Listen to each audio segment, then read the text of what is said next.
Sword of Coming, episode 216. Untuk melihat video selengkapnya, sahabat bisa kunjungi playlist yang telah Sabta Novel sediakan. Yuk mari, kita berimajinasi bersama dan masuk ke alur ceritanya.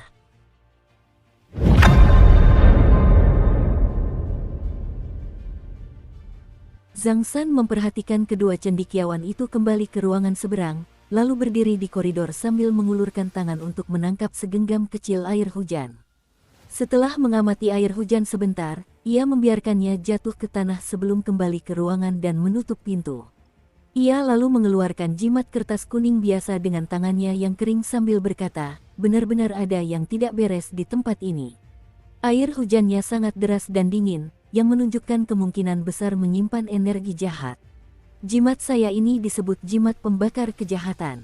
Jimat ini sangat umum, tetapi sangat umum digunakan karena dapat mendeteksi keberadaan energi jahat. Zhang San memegang jimat itu di antara dua jarinya sambil membaca mantra dalam hati, lalu tiba-tiba menempelkannya ke sisa cairan di telapak tangannya yang lain. Jimat itu langsung terbakar saat bersentuhan, lalu dengan cepat terbakar menjadi abu. Raut wajah Zhang San muram saat melihat ini, dan ia pun menggores abunya ke dalam anglo. Berapa harga jimat itu? Tanya Chen Pingan. Zhang San sama sekali tidak terkejut dengan pertanyaan ini, dan ia menjawab dengan ekspresi serius, jenis jimat roh ini dianggap tidak sah, seperti halnya pejabat informal di istana kekaisaran. Karena itu, harganya sangat murah. Biaya pembuatannya hanya selembar kertas kuning, waktu, dan tinta yang dibutuhkan pemurniki dari 5 tingkat bawah untuk mengukir jimat tersebut. Satu koin kepingan salju dapat membeli lebih dari 30 jimat pembakar jahat ini, jadi totalnya hanya sekitar 3 tael perak per jimat. Chen Pingan mengangguk sebagai jawaban. Soal jimat, ia pernah menyaksikan sendiri efek jimat penghancur penghalang. Saat itu, semua orang telah ditipu oleh hantu perempuan bergaun pengantin merah, dan mereka digiring ke dunia bawah, sehingga menempatkan mereka dalam situasi yang sangat berbahaya. Untungnya, Lin Soyi berhasil membimbing semua orang ke tempat yang aman menggunakan jimat penghancur penghalang yang termasuk dalam kategori jimat gunung dan air. Setelah itu, di bangunan bambu di gunung tertindas, Li Zixing telah membuat beberapa jimat prasasti di dinding bangunan. Ini hanya bisa dilakukan oleh seorang kultivator dengan basis kultivasi yang tinggi dan penguasaan jimat tingkat lanjut. Akhirnya, ia menganugerahkan Chen Pingan sebuah buku dasar tentang jimat Tao, serta setumpuk besar kertas jimat dari berbagai bahan. Tentu saja, ada juga penusuk angin dan salju yang memungkinkan Chen Pingan menggambar jimat tanpa perlu tinta merah. Setelah membaca dengan saksama buku penghindaran kematian yang asli beberapa kali, ia dapat mempelajari 5 atau 6 jimat paling sederhana yang tercatat dalam buku tersebut. Menurut buku tersebut, jimat dibagi menjadi 9 tingkatan, dengan pemurniki dari 5 tingkatan atas mengukir jimat untuk tingkatan pertama, kedua, dan ketiga, yang juga dikenal sebagai 3 tingkatan atas, kultivator 5 tingkatan tengah mengukir jimat untuk tingkatan keempat, kelima, dan keenam, yang juga dikenal sebagai 3 tingkatan tengah, dan kultivator 5 tingkatan bawah mengukir jimat untuk tingkatan ketujuh, kedelapan, dan kesembilan, atau jimat untuk 3 tingkatan bawah.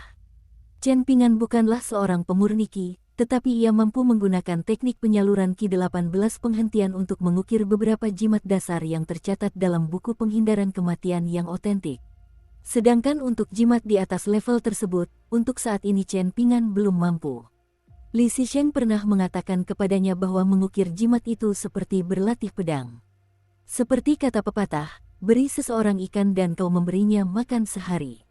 Ajari dia cara memancing dan kau memberinya makan seumur hidup. Alih-alih mengajari Chen Pingan cara mengukir jimat tertentu, ia memberikan buku ini kepada Chen Pingan agar ia bisa belajar sendiri. Namun, selama perjalanannya ke selatan, Chen Pingan tetap memprioritaskan latihan teknik tinjunya di atas segalanya, sehingga ia hanya mampu mengukir 3 jenis jimat di waktu luangnya, jimat pemendekan tanah, jimat penerangan energi yang, dan jimat penekan iblis pagoda harta karun. Ia telah mengukir 2 atau 3 jimat untuk masing-masing jenis jimat jika terjadi hal-hal tak terduga. Jimat pemendekan lahan ini dapat memperpendek lahan secara drastis, memungkinkan Chen Pingan mencapai titik manapun dalam radius 100 kaki hanya dalam 1 langkah. Jimat iluminasi energi yang adalah jenis jimat penghancur penghalang, dan jika ia bertemu situasi, hantu menabrak dinding, lainnya di reruntuhan medan perang kuno, kuburan tak bertanda, atau tempat serupa lainnya, ia akan dapat mengikuti jimat iluminasi energi yang ke tempat yang aman. Sedangkan untuk jimat penekan iblis pagoda harta karun, ini merupakan jenis jimat yang lebih ofensif yang dapat memanggil pagoda harta karun untuk menjebak entitas jahat untuk sementara, dan pagoda tersebut juga akan mencambuk jiwa entitas jahat tersebut dengan kekuatan petir. Ketiga jimat ini termasuk yang paling umum tercatat dalam buku penghindaran kematian yang asli, dan jimat-jimat ini hanya disertakan dalam buku tersebut karena jimat-jimat tersebut dirujuk sebagai contoh klasik dari cabang-cabang jimat tertentu. Toleransi Zhang San terhadap alkohol agak kurang, dan ia merasa agak mengantuk setelah minum anggur. Setelah diterjang badai besar sebelumnya, ia sudah cukup kelelahan, dan ia merasa tenang dengan memikirkan Chen Pingan yang bertugas berjaga sepanjang malam, sehingga ia segera tertidur. Chen Pingan sangat akrab dengan tugas jaga malam, dan ia duduk sendirian sambil menyesap anggur. Tiba-tiba, ia berbalik ke sudut ruangan, tempat payung kertas minyak disandarkan ke dinding.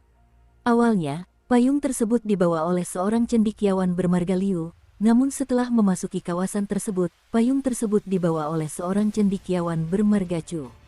Pada saat ini, payung tersebut disandarkan ke dinding dengan ujungnya di tanah dan gagangnya menghadap ke atas, tetapi tidak ada air di tanah di bawahnya, dan itu jelas tidak normal. Lebih jauh lagi, Chen Pingan dapat merasakan aura dingin di udara yang membuat bulu kuduknya merinding. Maka, ia bangkit berdiri, berpura-pura sedikit terhuyung-huyung seolah mabuk, dan sambil berjalan melintasi ruangan, ia menggerutu dalam hati, siapa di antara orang-orang jenius itu yang menaruh payung di sini terbalik seperti ini. Kalau aku melakukan hal seperti ini di rumah, orang tuaku pasti akan menegurku. Setelah berjalan ke sudut ruangan, Chen Pingan berpura-pura cegukan saat dia mengulurkan tangan untuk memegang gagang payung, seolah-olah dia bermaksud membalikkan payung itu ke atas, tetapi tepat saat dia mengulurkan tangan, sebuah jimat terlepas dari lengan bajunya dan tatapan tajam dan menusuk muncul di matanya saat dia menyingkirkan kedok mabuknya. Ia mengulurkan tangannya secepat kilat untuk menangkap jimat kertas kuning di antara dua jarinya, dan ternyata itu adalah jimat penekan iblis pagoda harta karun. Ia kemudian memukulkan jimat itu ke gagang payung, dan sebuah proyeksi pagoda harta karun muncul menyelimuti seluruh payung, yang langsung melengkung sambil mengeluarkan suara mendesis seperti air yang disiramkan ke wajan panas. Cahaya yang terpancar dari pagoda berharga itu dengan cepat meredup, diikuti dengan memudarnya pagoda itu sendiri. Chen Pingan khawatir kalau jimat yang telah diukirnya terlalu biasa-biasa saja kualitasnya, maka untuk memastikan bahwa kekuatan jahat apapun yang ada di dalam payung itu berhasil dibasmi, ia mengeluarkan dua jimat penekan iblis pagoda harta karun lain yang telah diukirnya dan dengan cepat menempelkannya ke payung kertas minyak itu juga. Segera setelah itu, aura tinjunya yang dahsyat meletus dari tubuhnya, dan ia melancarkan rentetan pukulan sepanjang 1 inci tanpa henti ketiga jimat penekan iblis, dengan setiap pukulannya menghasilkan daya ledak yang dahsyat. Aura tinjunya sama sekali tidak merusak payung, tetapi aura tinjunya yang dahsyat telah meresap ke dalam payung. Inilah perbedaan antara seniman bela diri tingkat 3 biasa dan seniman bela diri yang diajarkan oleh kakek Cui Chan. Perbedaannya sungguh sangat besar. Setelah melakukan semua itu, Chen Pingan berdiri dalam posisi waspada dan siap sambil menggenggam erat labu pemelihara pedangnya, siap melepaskan pertama dan ke-15 kapan saja. Akan tetapi, payung itu hanya bergetar sebentar sebelum gumpalan asap hitam mengepul darinya, dan tidak terjadi apa-apa lagi setelah asap hitam itu menghilang. Chen Pingan sedikit tercengang melihat betapa cepat dan mudahnya krisis itu dihindari. Apakah payung kertas minyak ini benar-benar tidak menawarkan sesuatu yang lebih? Misalnya, mungkin suatu entitas jahat yang menakutkan telah keluar dari asap hitam dengan suara gemuruh. Chen Pingan masih ingat betul pertemuannya dengan hantu perempuan bergaun pengantin merah di jalan setapak pegunungan yang berliku itu. Saat itu, hantu itu benar-benar mendominasi, dan bahkan biksu buta yang ahli dalam teknik petir pun tak tertandingi. Kalau saja Wei Jin tidak menyelesaikan krisis itu dengan satu tebasan pedang, Chen Pingan kemungkinan besar akan terpaksa menghabiskan 2 helai ki pedang di tubuhnya, dan itu akan menghilangkan kesempatannya untuk terlibat dalam pertarungan berikutnya melawan Cui Chan di sumur. Chen Pingan berjongkok sambil menatap kosong ke arah payung kertas minyak, dan setelah menyesap anggur, dia mengulurkan tangan untuk menggoyangkan payung beberapa kali, hanya untuk disambut oleh suara abu yang berjatuhan. Ia terus berjongkok, menggaruk-garuk kepala sambil minum anggur dengan perasaan hampa di hatinya. Setelah terbiasa dengan latihan berat yang ia jalani setiap hari di bangunan bambu di Gunung Dangtroden, hal ini terasa terlalu mudah dibandingkan sebelumnya. Rasanya seperti seseorang yang terbiasa minum minuman keras dipaksa minum air. Namun, ia kemudian mulai menghibur diri. Terlepas dari apakah payung kertas minyak itu ada hubungannya dengan salah satu cendekiawan, atau jika entitas jahat itu baru bersembunyi di balik payung setelah mereka memasuki kediaman, makhluk itu pasti hanyalah antek yang dikirim untuk menguji keadaan. Karena itu, ia tidak boleh berpuas diri. Dengan pemikiran itu, ia bangkit berdiri, lalu duduk di samping meja dan mengeluarkan penusuk angin dan salju dari kantong harta karunnya, menggunakannya untuk mengukir sebuah jimat di bawah cahaya lampu. Jimat itu masih berupa jimat penekan iblis pagoda harta karun yang sama, tetapi kali ini, ia menggunakan selembar kertas jimat emas, bukan jimat kertas kuning. Setelah menyelesaikan satu jimat, Chen Pingan seperti biasa mengambil botol anggurnya dan meneguknya dalam-dalam. Ia kemudian beristirahat sejenak untuk menenangkan auranya, dan baru setelah itu ia berani mulai mengukir jimat lainnya. Di tengah malam yang gelap dan penuh badai, sang penusuk angin dan salju terbang di atas halaman dengan gaya dan semangat di tangan Chen Pingan yang sedikit mabuk. Di sampingnya terdapat pedang pemelihara labu dan kotak kayu yang berisi penakluk iblis dan pembasmi iblis, dan tentu saja, Zhang San tengah mendengkur di tempat tidur. Kegelapan malam hanya sesekali diselingi kilatan petir, dan di sebuah bukit kecil tak jauh dari kediaman, seorang pendeta Tao Parubaya sedang memegang kebutaan. Raut wajahnya muram, dan ia membuka tangannya, memperlihatkan sebuah koin tembaga kuno, yang tiba-tiba pecah di bawah tatapannya. Ekspresi pendeta Tao itu semakin gelap, dan ada tatapan kesakitan yang jelas di matanya, tetapi dia memasang wajah santai dan acuh tak acuh saat membuang koin itu, lalu mendengus dingin pada dirinya sendiri. Semakin lama kedua makhluk kotor ini terus melakukan perlawanan sia-sia mereka, semakin banyak hukuman yang akan mereka timpakan pada diri mereka sendiri. Berdiri di samping pendeta Tao Parubaya itu adalah seorang pria jangkung dan berwibawa dengan mata besar dan alis tebal. Ia berpakaian sangat minim dalam cuaca buruk ini, tetapi tampaknya sama sekali tidak terganggu oleh hujan deras. Sesekali cahaya keemasan melintas di matanya, dan ada kotak segel seukuran kepalan tangan tergantung di pinggangnya. Dia mulai sedikit tidak sabar dan kesal dengan kegagalan pendeta Tao dalam melakukan tindakannya. Senyum dingin tersungging di wajahnya saat dia berkata, "Kalau kita masih harus menerobos masuk dengan paksa, maka aku tidak mau menerima pembagian 50/50 lagi." Pendeta Tao itu tidak ingin berdebat lagi tentang masalah ini, jadi dia menghindari topik itu dengan bertanya, siapakah lelaki yang baru saja masuk ke dalam istana, dan mengapa dia kebetulan berkunjung malam ini. Senyum mengejek muncul di wajah pria jangkung itu saat ia menjawab, "Kudengar seorang pahlawan pengembara datang ke negeri pakaian warna-warni kita akhir tahun lalu, dan ia mendapatkan reputasi yang cukup baik karena membantai beberapa roh biasa-biasa saja dengan pedangnya itu. Jika pengamatanku benar, maka ia hanyalah seniman bela diri tingkat 4. Kalau kita di tempat lain, mungkin aku harus sedikit waspada padanya, tapi kita sedang berada di wilayahku sekarang, jadi dia sepenuhnya berada di bawah kekuasaanku. Kalau sudah waktunya, kita juga harus mengurusnya. Kau boleh mengambil tubuhnya dan menjadikannya boneka atau melakukan apapun sesukamu, tapi aku akan mengambil pedang itu." Pendeta Tao yang sudah berumur setengah baya itu mengibaskan penghapus lalatnya ke udara, dan gumpalan kabut mengepul dari sekujur tubuhnya sementara jubah Tao yang basah oleh hujan langsung kering. Dia lalu berkata sambil tersenyum, "Baiklah, kesepakatan sudah dibuat. Dukung terus channel YouTube Sabta Novel." Pria jangkung itu ragu sejenak, lalu bertanya, "Apakah kamu yakin bahwa penyokong pemilik tanah ini telah kehilangan kasih karunia di Sekte Dekrit Ilahi?" Pendeta Tao Parubaya itu mengangguk menanggapi sambil mengejek, "Bukankah kau seharusnya menjadi dewa gunung? Kau tampak sangat ketinggalan zaman." Ekspresi muram muncul di wajah pria jangkung itu sambil menggertakkan gigi, "Ini semua gara-gara tanah itu." Tanah itu berisi formasi rahasia dari Sekte Dekrit Ilahi yang perlahan-lahan melahap seluruh energi spiritual di area itu.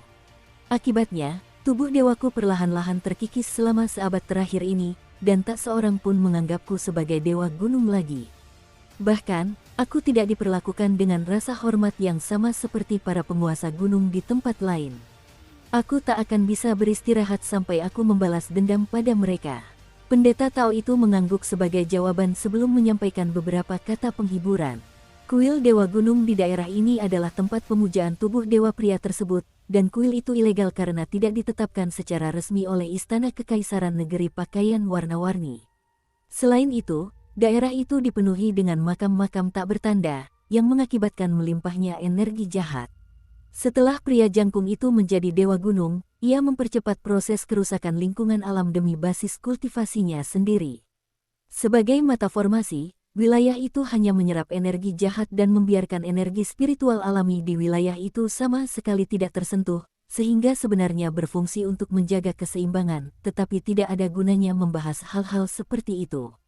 Pendeta Tao setengah baya yang telah menyimpang ke jalan setan dan dewa gunung yang sama-sama menyedihkan itu sama-sama menyadari bahwa mereka berdua bukanlah orang suci. Aku melakukan ini untuk merebut kembali wilayahku, sementara kau ingin mengambil tubuh hantu perempuan itu untuk dijadikan bonekamu. Jadi tujuan kita jelas, tapi apa maunya orang itu? Mungkinkah ada harta karun rahasia yang berharga di kediaman ini yang tidak kita ketahui? Tanya pria jangkung itu tiba-tiba. Saya tidak yakin, jawab pendeta Tao itu sambil terkekeh. Bagaimana kalau kita tanyakan padanya bersama? Kedengarannya seperti ide bagus, jawab pria jangkung itu sambil tersenyum penuh arti. Pendeta Tao itu memeriksa keadaan sekelilingnya dan mendapati serangkaian gunung yang suram dan tandus dengan vegetasi yang sangat jarang, dan dia tahu bahwa sedikit vegetasi yang ada di sana hanya ada berkat hantu perempuan itu. Nasib dan kepribadian hantu perempuan itu sangatlah langka, dan itulah sebabnya pendeta Tao semakin berhasrat untuk menerimanya begitu tiba di sini. Di bagian kedua rumah itu, lampu di dalam kamar sudah padam, yang menandakan kedua cendekiawan itu sudah tidur, namun lampu di kamar Chen Pingan dan Zhang San masih menyala. Sebelum wanita tua itu sempat mengetuk pintu, pria yang baru tiba di kediaman itu sudah mencium aroma anggur di ruangan itu, dan ia langsung menggedor pintu sambil berteriak, "Apakah Anda punya anggur yang bisa Anda sisihkan? Saya akan melakukan apa saja untuk mendapatkan segelas minuman sekarang juga." Wanita tua itu tidak berusaha menghentikannya, hanya berkata, "Kalian tentukan sendiri siapa yang menginap di kamar yang mana." Chen Pingan memasang kembali sumbat pada labu anggurnya, lalu membuka pintu dan mendapati seorang pria berpenampilan kasar berdiri di luar. Pria itu melirik Chen Pingan, lalu berkata dengan santai, "Apakah kau juga seorang seniman bela diri, Nak? Aku bisa tahu dari caramu berjalan dan bernapas. Sudahkah kau mencapai tingkat kedua?" Chen Pingan tersenyum sambil menjawab, "Saya telah mempelajari seni bela diri dari para senior sejak usia muda, dan ini pertama kalinya saya menjelajahi dunia sendiri, jadi saya masih belum tahu perbedaan antara tingkatan." Sementara itu, Zhang San sudah terbangun oleh keributan itu dan sedang duduk di tepi tempat tidur, memakai sepatunya. Pria itu melangkah masuk ke ruangan sebelum duduk di kursi sambil merenung, "Kau bilang kau tidak tahu perbedaan tingkatan. Jadi kau pasti berasal dari daerah pedesaan yang miskin, kan? Kalau begitu, kenapa kau melakukan perjalanan sejauh ini, dan kenapa kau begitu fasih dalam dialek resmi benua Fial berharga timur kita? Kau tidak bisa mempelajari hal seperti itu dari daerah pedesaan manapun. Kau pasti roh yang memakai kulit manusia, kan?" Pria itu menghunus pedangnya hampir seluruhnya dari sarungnya sambil berbicara, dan bilah pedang itu memancarkan kilauan terang saat ia menatap tajam Chen Pingan dan meraung, "Sebutkan namamu." "Pedangku tidak membunuh hantu tak bernama." Chen Pingan dan Zhang San bertukar pandang dengan heran satu sama lain. Mungkinkah hujannya begitu deras sehingga air mengalir masuk ke kepala pria itu? Di antara para pemurniki, terdapat banyak sekali kultivator pengembara yang menekuni berbagai jalur yang tidak lazim. Bahkan iblis dan tumbuhan yang mencapai kesadaran pun tak terelakkan didiskriminasi, tetapi mereka tentu saja tidak diburu secara aktif. Namun, kultivator hantu merupakan pengecualian, dan begitu ditemukan, mereka hampir tak terelakkan akan diburu dan dibunuh. Siklus kehidupan yang ditentukan oleh Dao Surgawi meliputi kelahiran, penuaan, penyakit, dan kematian. Dalam mengejar keabadian, para pemurniki menentang Dao Surgawi. Mereka yang binasa dianggap sebagai bagian dari tatanan alam, Tetapi para kultivator hantu tidak termasuk dalam kedua golongan tersebut, sehingga mereka secara luas dikecam sebagai makhluk tidak adil yang harus dibunuh. Para pembudidaya hantu bukanlah pembudidaya saat mereka masih hidup, mereka juga bukan dewa gunung dan sungai yang ditunjuk oleh istana kekaisaran setelah kematian mereka. Oleh karena itu, target yang diburu oleh para master surgawi Gunung Longhu yang sesungguhnya tangguh terutama terdiri dari para hantu yang mendatangkan malapetaka di seluruh negeri, bukan roh yang bersembunyi di tengah masyarakat manusia. Semakin hidup dan makmur suatu tempat, semakin netral istilah roh yang tidak mengandung konotasi negatif maupun positif. Di beberapa negara yang lebih besar, terutama kekaisaran yang kuat dengan sekte-sekte abadi yang mapan, bahkan manusia pun sering kali terbiasa hidup berdampingan dengan semua jenis roh aneh dan aneh. Konon, ada banyak roh bersayap mungil yang bisa terbang berkeliling dan membantu para wanita mencuci dan menyisir rambut, merias wajah, dan melipat pakaian mereka. Roh-roh ini sangat dekat dengan pemiliknya dan dianggap sebagai aset berharga bagi masyarakat. Chen Pingan tidak mau repot-repot membela diri, hanya membuka sumbat botol anggurnya sebelum meneguk anggurnya. Pria bersenjata pedang itu sedikit tersentak mendengar ini, lalu menelan ludah sedikit, jelas-jelas menginginkan anggur yang sedang diminum Chen Pingan. Sikap agresifnya langsung memudar, dan ia berkata dengan nada tak tahu malu, "Kalau kau mengizinkanku minum anggurmu, aku bisa menutup mata meskipun kau benar-benar hantu. Selama aku tidak memergokimu melakukan kejahatan, kita bisa baik-baik saja." Chen Pingan menggelengkan kepalanya sebagai jawaban. Pria itu menghela napas panjang. "Kau anak yang licik dan tidak jujur, begitulah dirimu. Kau menggunakan tipu dayamu untuk menipu orang baik dan jujur sepertiku." Zhang San bergegas duduk untuk bertindak sebagai mediator, memulai percakapan dengan pria itu dalam dialek resmi benua botol berharga timur. Di dalam kamar tidur utama, pria dan wanita itu berpelukan di kursi malas. Wanita itu mengenakan gaun hijau tua dengan rok panjang yang menutupi kaki dan telapak kakinya. Pria itu berbisik lembut di telinga wanita itu, "Semoga kamu selalu punya baju hangat untuk dipakai di musim semi yang dingin ini, semoga kamu selalu bahagia, semoga kamu selalu disuguhi pemandangan langit cerah dan pemandangan menakjubkan setiap kali kamu memandang keluar jendela." Wanita mengerikan itu mulai mengeluarkan serangkaian suara yang tidak dapat dimengerti sebagai respons, hampir seperti dia sedang terisak-isak, dan ujung gaunnya beriak-riak seperti ombak. Perempuan tua itu berjalan menyusuri koridor gelap gulita, mendesah pelan. Akhirnya, ia duduk di samping pilar tempat lentera digantung.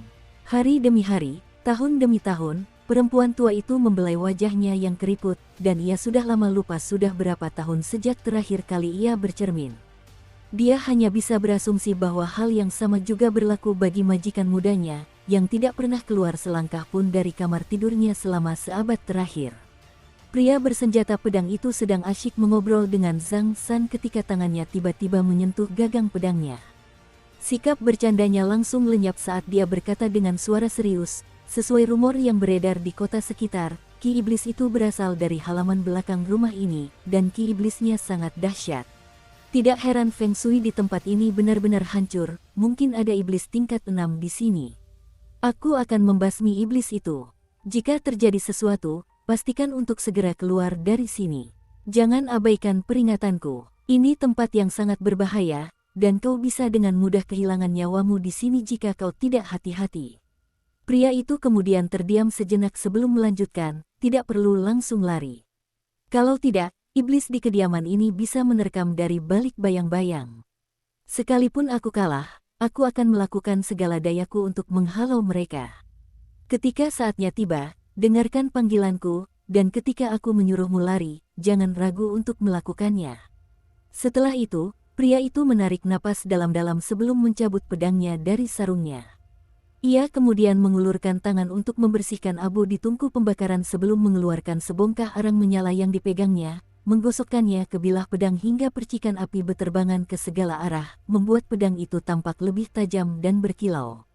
Meskipun peluang kemenangannya cukup tipis, pria itu tidak menunjukkan rasa takut, dan ia tampak memiliki hati yang benar-benar heroik.